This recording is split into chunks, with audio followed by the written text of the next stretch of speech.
Sesaat lagi Anda ikuti acara Jimat, sajian malam Jumat menguak tabir-tabir misteri.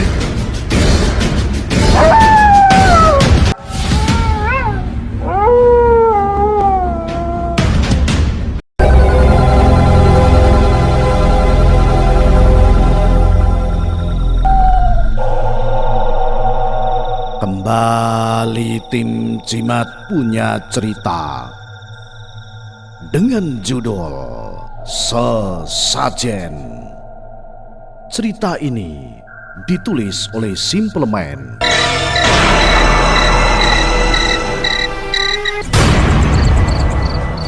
Cerita ini adalah cerita yang dulu pernah ramai di daerah Rumah Canga. Rumahnya itu di desa, masih asri, sungai masih mengalir jernih, kiri kanan masih sawah, mayoritas penduduknya kalau tidak bertani ya berternak. Di desa ini ada satu keluarga, juragan yang kaya sekali. Kekayaannya dimakan 7 keturunan pun tidak akan habis, sampai Pemda ngeblacklist dia untuk buat beli tanah di daerah tersebut. Bagaimanakah kisah selengkapnya? Ikuti cerita misteri Jimat kali ini.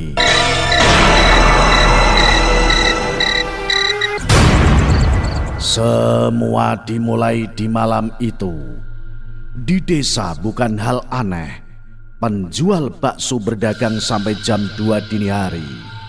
Nah, waktu itu karena dagangannya masih sisa beberapa mangkok, beliau kebetulan lewat sebuah jalan tanah menuju salah satu desa. Tidak ada pikiran apapun, niatnya hanya berdagang saja sampai seseorang memanggil. "Baksonya, Bang." Suara perempuan. Tidak berapa lama terlihat perempuan, parasnya cantik, masih muda. Ia memberikan mangkok sembari menunggu si abang menjajakan dagangannya. Diliriknya kaki si pembeli. Alhamdulillah, napak tanah jadi bukan hantu. Sambil basa-basi si abang tanya, "Rumah panjenengan di mana? Kok nggak pernah lihat ya?" Si mbak yang beli menunjuk sebuah rumah dengan teras yang luasnya nggak kira-kira. Di sana berdiri sebuah rumah megah, paling megah pada tahun segitu. Di antara rumah lain di desa ini, tidak ada yang tidak kenal dengan rumah itu. Rumah Cipto, begitu orang dulu memanggilnya, karena rumahnya memang milik keluarga yang paling terpandang, paling kaya sekaligus paling berkuasa di desa itu. Setelah bertanya itu, si penjual bakso kembali basa-basi, mulai bertanya mulai dari siapa mbaknya sampai ke ranah pribadi. Si mbak tersebut menjawab ala kadarnya bahwa ia adalah abdi. Si penjual tidak paham maksud abdi. Yang ia pikirkan itu adalah bahwa ia bekerja pada keluarga Cipto tadi. Di tengah obrolan sembari menyelesaikan dagangannya, tiba-tiba si mbak mengatakan sesuatu kepada si penjual. "Besok lewat sini lagi ya, Bang. Jamnya kalau bisa jam segini lagi ya. Saya akan beli lagi, Bang." Setelah itu si mbaknya masuk ke gerbang pagar dan menghilang di balik pintu rumah. Aneh, baru kali pertama seorang pedagang keliling memiliki pelanggan tetap di jam tertentu. Selama hampir 5 hari si abang lewat jalan itu, dan seolah-olah pesan si mbak seperti sebuah tanggung jawab yang harus abang ia penuhi. Bahkan saat dagangannya akan habis, selalu ia sisakan 1 mangkok hanya untuk menjualnya pada si mbak yang bahkan tidak tahu namanya. Di malam yang ke-6 itu, saat melewati tempat itu si penjual bakso mendengar suara perempuan menangis. Takut, ngeri, suaranya terdengar sangat sedih. Ingin lari dan kabur, namun terurungkan ketika si abang terpaku melihat di samping pagar si mbak yang rupanya menangis.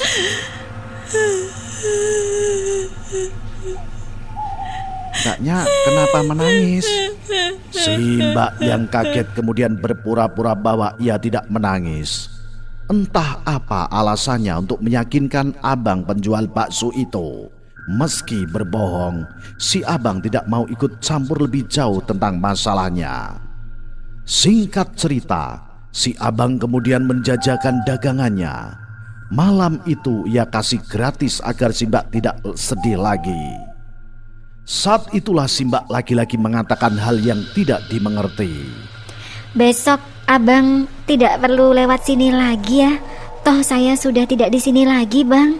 Mendengar itu si abang sebenarnya ingin bertanya, apa si Mbak berhenti dari pekerjaannya sebagai abdi atau ia mau pulang kampung. Namun pertanyaan itu ia urungkan. Dan benar saja, di malam berikutnya si Mbak tidak ada lagi untuk membeli dagangannya.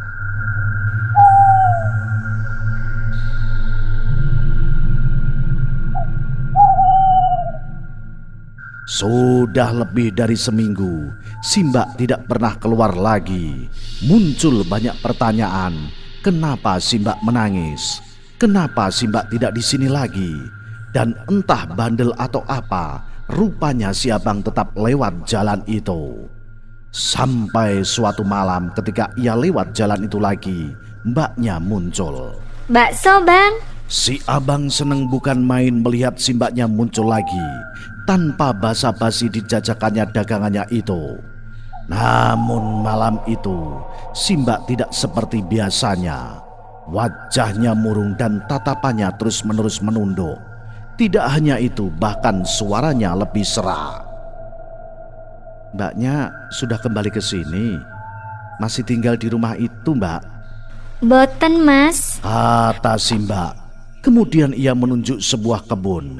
Di sana banyak pohon besar, mulai dari mangga sampai jambu yang masih ada di tanah milik keluarga Cipto. Si abang bingung. Apa mungkin keluarga Cipto membangunkan rumah untuk si Mbak di tanah itu?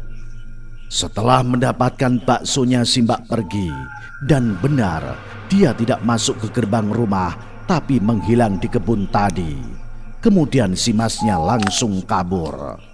Sesampainya di rumah, si abang tidak bisa tidur. Terbayang wajahnya si Mbak. Selain itu bulu kuduknya merinding dan benar-benar gila. Dari samping rumah si abang ada suara perempuan menangis.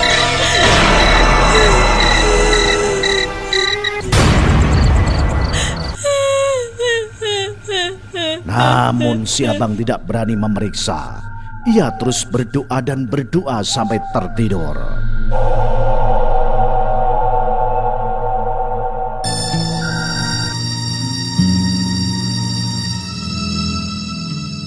Siang hari setelah kolaan bahan untuk bakso nanti malam, si abang penasaran. Kemudian ia tidak sengaja lewat jalan itu. Tanpa pikir panjang ia parkirkan sepeda ontelnya, lalu masuk ke kebun itu. Di sana rupanya hanya ada pohon-pohon yang ditanam campur aduk. Tidak ada apa-apa. Tidak ada apa-apa sampai tercium aroma bangkai. Ketika si abang melihat ke atas pohon mangga, si abang terperanjat melihat si Mbak tergantung dengan mata terbuka lebar.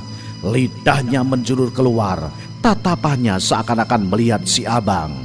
Melihat itu si abang teriak minta tolong. Tidak beberapa lama, warga sudah memenuhi tempat itu, termasuk polisi dan si pemilik rumah. Setelah diidentifikasi rupanya identitas si mbaknya adalah Mbak Ratih. Ia bekerja sebagai penjaga anak yang sudah hilang 1 minggu lebih. Pihak Pak Cipto mengira Ratih pulang. Tahu di mana kejanggalannya? Yang membuat si abang gagu gak mengatakan apa-apa. Selain semalam si abang melihat si Mbak membeli bakso miliknya, waktu antara hilang dan ditemukan meninggalnya tidak cocok. Karena menurut pihak kepolisian, si Mbak kemungkinan sudah meninggal antara kurun waktu 2-3 hari. Jadi, kemana si sampat dari keberadaan si Ratih berada? Kecuali ada kebohongan tentang hilangnya si Ratih, keluarga itu menyembunyikan sesuatu. dari maksud 4 hari kemana si Ratih berada. Dan tentu saja pesan terakhir si Ratih itu. Namun cerita ini akan dimulai dari sini.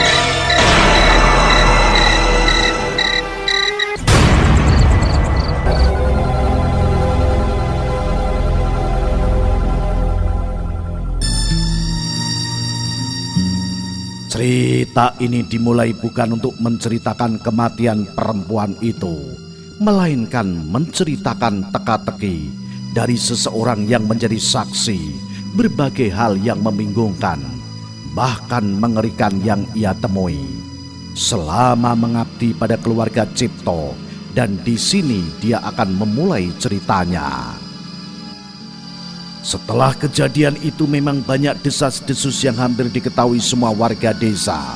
Tapi tidak ada yang berani mencari tahu lebih jauh.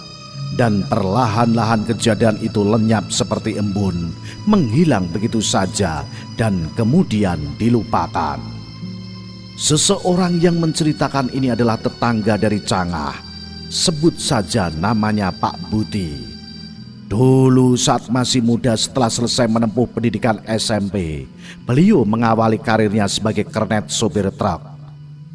Berbagai perjalanan sudah ia jalani, mulai dari rute antar kota sampai rute antar provinsi. Semua pengalaman ini memupuknya menjadi pribadi yang tangguh dan membuatnya menjadi salah satu orang yang bisa mengendarai mulai dari mobil pick-up sampai truk gandeng. Karena dirasa jalan hidup sebagai sopir ekspedisi tidak membuatnya menjadi pria yang mapan. Dengan segala tuntutan bahwa ia adalah anak pertama yang harus sukses, Pak Budi pun berhenti menjadi sopir truk. Sebuah jalan terbuka ketika tetangganya memberitahu bahwa keluarga Cipto sedang mencari seorang sopir pribadi. Semua tahu siapa keluarga Cipto. Terlepas dari desas-desus yang tersebar, Pak Budi nekat melamar kerja. Dan hari itu juga ia diterima bekerja di sana. Karena saat itu tidak banyak orang bisa menyetir mobil seperti saat ini.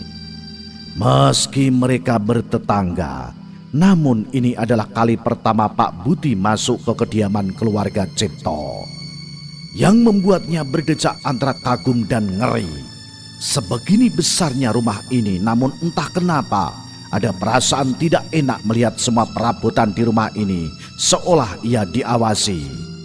Saat itu yang mengantar Pak Budi adalah Ibu Asiri, wanita tua yang umurnya berkisar antara 50 tahunan. Namun masih terlihat bugar. Ia jarang berbicara dengan wanita itu karena keseharian beliau adalah di dalam rumah tanpa sekalipun berbicara dengan tetangga. Sebenarnya ini bukan hal yang aneh mengenai keluarga Cipto, karena mereka seperti terasing. Meski sudah lama tinggal di desa ini, bagi para tetangga, mereka terasa seperti tidak tinggal di rumah yang sama, seolah mengundang banyak sekali pertanyaan, termasuk para penghuninya. Monggo, mriki Mas, kata Bu Asirih lembut dengan logat Jawanya. Selama di perjalanan, Pak Budi melihat ke sana kemari, mengagumi berbagai patung aneh yang ia temui, terpasang di beberapa sudut bagian rumah ini. Gaya desainnya benar-benar masih kejawen. Saat itulah ketika Pak Budi menikmati pemandangan itu, matanya teralihkan pada sebuah pemandangan mencengangkan. Di ujung matanya, ia melihat seorang anak kecil, seusia adiknya sedang duduk di tepi kolam ikan. Ia melihatnya lama dan kemudian teralihkan pada seorang wanita. Wanita ini berdiri tegap di belakang si anak dan cara dia melihat Pak Budi benar-benar tidak mengenakkan. Karena ia melihat Pak Budi masih dengan postur tubuh tegap. Hanya bola matanya yang mengikuti kemana Pak Budi pergi. Di sudut bibirnya ia seperti tersenyum menyeringai.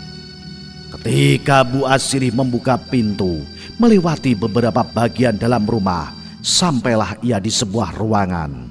Terlihat seperti gazebo yang terbuat dari kayu jati. Di sana ada seorang wanita tua, lebih tua dari Bu Asiri. Ia duduk di atas kursi goyang, matanya terpejam. Namun belum beberapa langkah Bu Asirih mendekati si wanita, tiba-tiba ia bicara dan membuat Pak Budi tersentak karena kaget. Iki toh sing bakal dadi sopirku sing anyar. Bu Asirih mengangguk, tidak berbicara, kemudian mencium tangannya. Pak Budi, kenalkan, niki Doro Sasri. Ucap Bu Asirih. Beliau berdiri tegap dan mengepalkan tangannya di depan perut, membuat Pak Budi bingung, seakan-akan ia berbicara di depan seorang maharaja saja.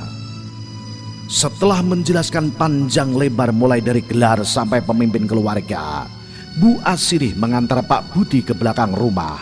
Di sanalah nanti ia akan tinggal. Meski bertetangga, keluarga Cipto menginginkan pengabdian dari Pak Budi selama 24 jam dan harus siap. Untuk itu dibuatlah kamar itu yang memang khusus untuk sopir yang bekerja untuk keluarga ini. Di sanalah Bu Asirih menjelaskan semua yang ada di dalam rumah ini, mulai dari unggah-ungguh hingga apa yang tidak boleh dilakukan oleh Pak Budi selama tinggal di kediaman keluarga ini.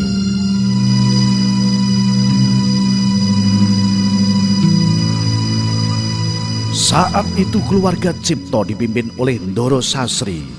Setelah kematian Eyang Sarwojo yang meninggal karena sakit, penerusnya yaitu anaknya adalah Atmojo dan istrinya Sekar. Namun mereka sudah lama tidak tinggal di sini lagi. Namun ada 5 anaknya yang ada di sini. Kesemua anaknya adalah laki-laki dan saat ini mereka tinggal di kediamannya masing-masing.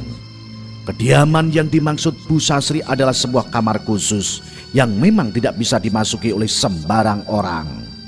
Mendengar itu Pak Budi hanya diam. Yang difikirkan hanya satu, Pandawa. Ada satu hal yang orang Jawa percaya ketika sebuah keluarga melahirkan 5 anak lelaki atau 5 anak perempuan.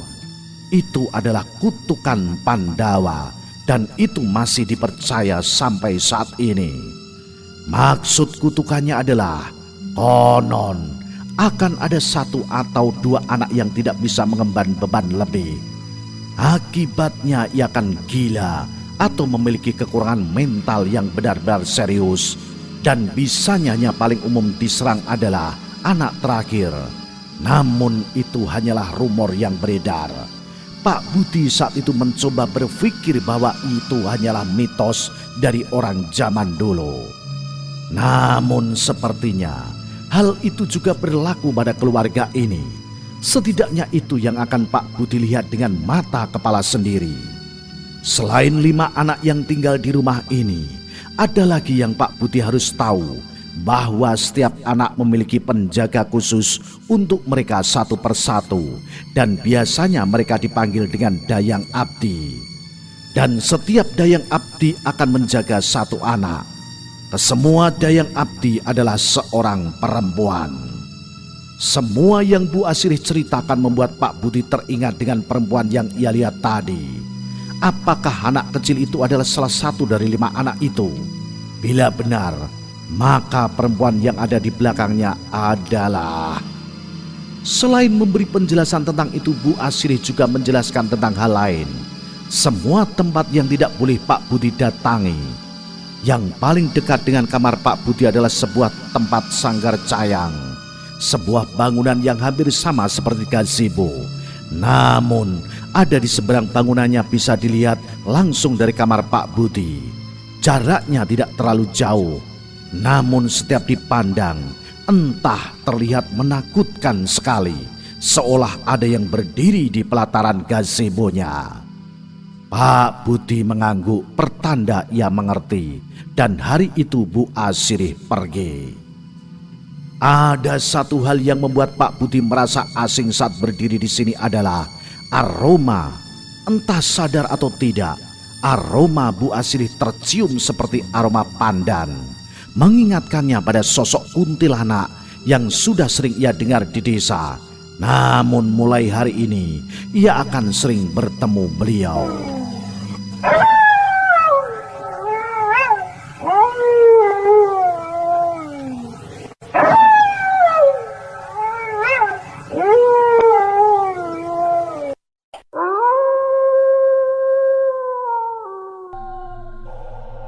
Saat malam, kondisi rumah itu nyaris sepi, sunyi. Penerangan rumah pun hanya ada di beberapa sudut. Pak Budi menghisap beberapa batang rokok. Ia duduk di depan kamar, memandang persis gazebo yang tidak boleh ia datangi bila tidak bersama Bu Asri. Entah karena bosan atau apa, Pak Budi berjalan, mau melihat keseluruhan rumah ini. Meski hanya dari luar rumah, tapi ia tahu larangan itu tidak akan pernah ia langgar. Jadi Pak Budi menghindari gazebo itu. Ia berjalan menuju ke halaman rumah, tempat melihat anak lelaki kecil itu. Ia menelusuri kebun. Cahayanya temberam hanya dari lampu kekuningan. Berbekal rokok, Pak Budi mencoba membuang sepi. Namun rumah itu benar-benar bukan rumah yang menyenangkan. Sejak awal tiba di sini, Pak Budi masih merasakan bila ia seperti sedang diawasi. Setelah menempuh jalan setapak di kebun, sampailah ia di kolam ikan itu. Ada pohon di sampingnya, lengkap dengan kursi kayu di sampingnya. Di sanalah ia melihat perempuan itu berdiri. Pak Budi kemudian duduk, pandangannya tertuju pada kolam ikan. Lama ia duduk di sana, tiba-tiba seseorang mendekatinya. Mas? Kaget, Pak Budi langsung berbalik dan mendapati perempuan itu memandangnya, masih dengan tatapan tidak mengenakan itu, seolah tanpa ekspresi yang membuat bulu kuduk berdiri. Masnya baru kerja di sini? Suaranya sangat dingin. Meski begitu, Pak Budi menjawab sesopan mungkin. Perempuan itu menjawab seadanya. Bahkan ia tidak memberitahukan namanya pada Pak Budi. Ketika mereka masih saling berbincang satu sama lain, tiba-tiba Pak Budi baru menyadari. Di belakang perempuan itu, anak lelaki itu bersembunyi di balik badan perempuan itu, mengintip dengan ngeri. Seolah-olah Pak Budi memberinya ketakutan tersendiri. Satu hal yang Pak Budi ingat sebelum perempuan itu pergi. Nek dadi sampeyan, nek wis bengi ngene, luwih apik gak keluyuran, Mas. Sampeyan gurung ngeroh apa sing ana nang kene. Monggo. Dengan senyuman menyeringai, si perempuan pergi, meninggalkan Pak Budi sendiri di dalam keheningan itu. Seketika ketakutan seperti merasuki Pak Budi. Rumah ini benar-benar bukan rumah yang bagus untuk tinggal. Batin Pak Budi malam itu. Tidak ada yang bisa diajak bicara layak manusia dengan manusia di lingkungan rumah ini kecuali dengan Pak Sasongko. Pria paruh baya yang sehari-harinya bekerja sebagai tukang kebun di rumah keluarga Cipto. Selain orangnya yang humoris, beliau juga sering memberikan wejangan. Waktu itu siang hari terik. Pak Sasongko memangkas rumput. Pak Budi hanya duduk mengawasi sembari menunggu perintah di hari pertamanya bekerja. Untuk membuang sepi, Pak Budi bertanya perihal bangunan gazebo yang terletak di seberang.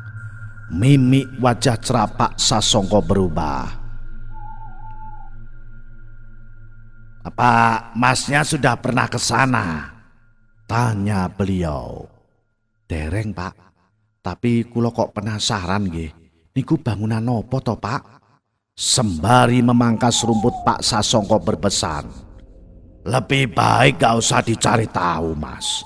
Daripada nasib sampean nanti seperti...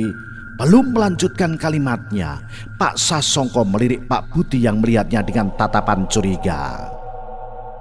Sinten, Pak?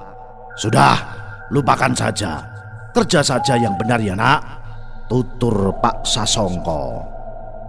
Bu Asrih menemui Pak Budi, memberi pesan bahwa hari ini Ndoro Sasri harus pergi ke rumah sakit untuk check up.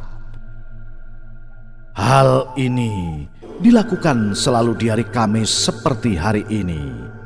Maka saat itu juga Pak Budi menyiapkan mobilnya menunggu di teras rumah.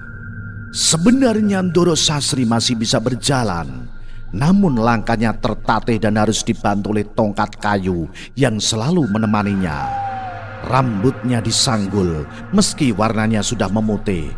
Namun riasan beliau masih memperlihatkan sosok wanita yang sangat berkarisma. Berangkat, Le. Perintah beliau. Saat itu juga Pak Budi langsung menginjak gas mobilnya. Perlahan ia meninggalkan rumah itu. Entah perasaan macam apa waktu itu. Ketika keluar dari rumah itu terasa hati menjadi lebih lega. Seolah rumah itu membuat Pak Budi tidak nyaman. Le, kerasan karo griya mungkih. Griya mungkih itu adalah sebutan untuk rumah itu. Tidak banyak yang tahu, bahkan warga desa itu sendiri, termasuk Pak Budi bila tidak diberitahu oleh Bu Asri tentang sejarah rumah itu. Rumah turun-temurun dengan adat yang masih terjaga. Kerasan Doro, kata Pak Budi. Panggil Bu saja. Awakmu go asireh. Paham ya, Le? Tutur Ndoro Sasri. Pak Budi pun mengangguk.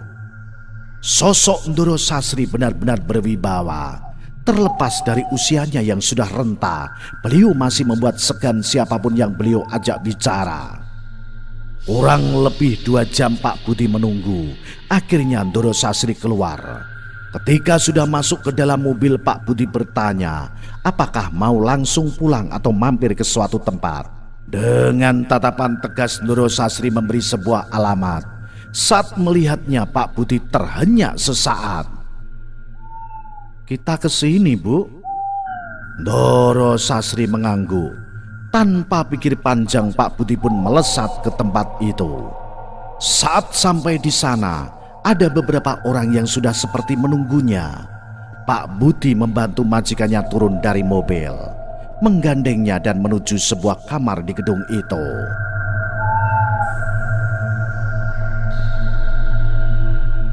Tempat itu adalah, mohon maaf tidak saya sebutkan. Tempat ini kurang dikenal di kalangan masyarakat, namun di kalangan staf medis di kota ini, semua tahu itu adalah tempat rehabilitasi trauma atau kejiwaan. Tempat yang tentu membuat Pak Budi penasaran setengah mati. Setelah menelusuri koridor panjang, terlihat seorang perempuan. Dari cara bicaranya ia menyerupai perempuan di rumah Griya Mungkih. Hanya saja yang ini wajahnya tidak tegas lagi. Entah kenapa ada ekspresi ketakutan dari cara memandangnya. Ia membungkuk kemudian membuka pintu.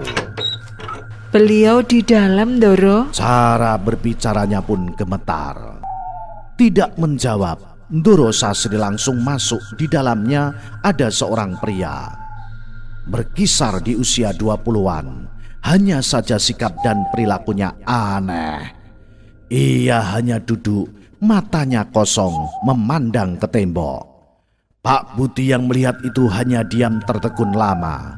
Berbeda dengan Pak Budi, si perempuan tampak gelisah. Terlihat dari bagaimana ia memainkan jemarinya tanda tidak tenang. Ketika si lelaki tak dikenal itu melihat Ndoro Sasri, ia menjerit. Matanya melotot, ketakutan. Ia beringsut mundur. Ceritanya juga terdengar aneh. Tidak seperti jeritan ketika seseorang berteriak ketakutan atau panik. Ceritanya tampak sumbang. Si perempuan yang sedari tadi melihat seperti ingin masuk ke ruangan itu, namun ia ketakutan juga. Hal terakhir yang diingat Pak Budi adalah Ndoro Sasri memeluknya. Meski kesusahan dengan tongkat di tangannya, ia berhasil memeluk lelaki tak dikenal itu. Ada tangis pecah dan kemudian Ndoro Sasri seperti berbisik sesuatu. Si lelaki yang histeris tiba-tiba diam. Benar-benar menjadi diam, tak berteriak lagi. Pak Budi meninggalkan tempat itu sore hari. Ada satu kalimat yang masih diingat setiap terbayang kejadian itu. Perempuan itu, ia bertanya pada Pak Budi. Masnya percaya dengan yang namanya jejak? Saat itu Pak Budi masih belum paham maksud kalimat jejak itu. Jadi hampir setelah kejadian itu Pak Budi terus terbayang-bayang. Setelah pekerjaan itu selesai, Pak Budi mencoba melupakan semuanya. Ia tidak tahu siapa lelaki itu, siapa perempuan yang menyerupai Dayang Abdi atau apapun itu. Belum.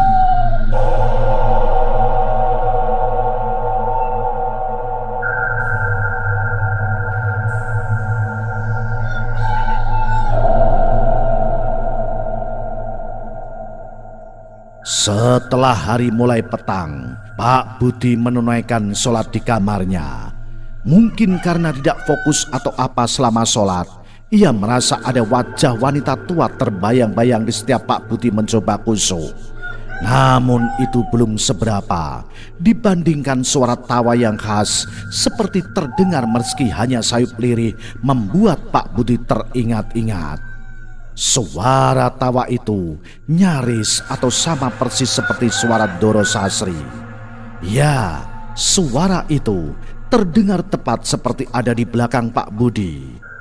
Tepat setelah Pak Budi selesai menunaikan sholat, ia terkejut, bahkan tercekat mendengar suara pintu kamarnya diketuk. Dengan was-was Pak Budi membukanya, ditemuilah Ibu Asirih melihatnya. Doro ingin ketemu Mas. Monggo jenengan kulo anterke. Bingung, Pak Budi izin berganti sarungnya untuk mengenakan celananya. Setelah selesai Pak Budi mengikuti Bu Asirih. Seperti sebelumnya, tidak ada percakapan antara mereka berdua. Seolah Pak Budi dibiarkan tenggelam sendirian. Nah, apa yang akan terjadi kemudian? Ikuti terus cerita misteri bersambung sesajen. Salam Jimatres, salam satu misteri. Au.